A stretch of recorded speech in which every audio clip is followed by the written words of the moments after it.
పాటుగా సీనియర్ సంపాదకులు తెలకపల్లి రవి గారు సిద్ధంగా ఉన్నారు. రవి గారు నమస్తే సార్. నమస్తే వర్మ. సార్, చిరంజీవి నోట జనసేన మాట, ఇది నిన్నటి నుంచి పెద్ద ఎత్తున వైరల్ అవుతున్న అంశం. ప్రజారాజ్యం ఆ లెగసీని జనసేన తీసుకుంది, ముందుకు సాగుతుంది అని పూర్తి ఆశీర్వాదాలు జై చిరంజీవి అందించినట్టేనా? అసలు ఆశీర్వాదం లేకపోయింది ఎప్పుడు సార్? చిరంజీవికి మెగా ఆశీస్సులు ఎప్పుడూ పవర్ స్టార్తో లేకపోతే జనసేన అధ్యక్షుడితో ఉన్నాయి. కాకపోతే నిన్న ఒక దెబ్బకు రెండు పిట్టలని చిరంజీవి గారు ఇటు రాజకీయంగా జనసేన ప్రజారాజ్యం ఒకటే అని చెప్పడం, రెండోది కాంపౌండ్ ఇండస్ట్రీ అంతా ఒకటే కాంపౌండ్ అని చెప్పడం. మీరు కాంపౌండ్ అనే మాట ఎక్కడ పుట్టింది అనేది కనుక మీరు గుర్తు చేసుకుంటే, ఈ సమయంలో ఇప్పుడు ఆ విశ్వక్సేన్ సినిమా లైలా అనే దానికి సంబంధించిన ఫంక్షన్ ఆ నేపథ్యంలో వచ్చింది ఈ మాట. బాలకృష్ణ కాంపౌండ్ కదా చిరంజీవి కాంపౌండ్కు ఈ మెగా కాంపౌండ్కి ఎందుకు మారారని.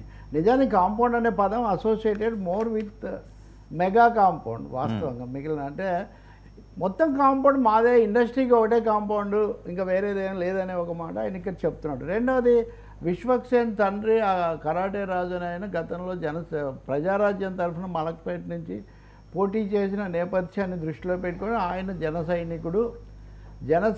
జనసేన ప్రజారాజ్యం రూపాంతరమే జనసేన అని చాలా స్పష్టంగా ఖచ్చితంగా ప్రకటించడమే కాకుండా జై జనసేన అని కూడా అన్నాడు ఆయన. మీరు అది కూడా గుర్తించాలి. అంటే జై కొట్టాడు ఆయన, జనసేనకు జై కొట్టేశారు.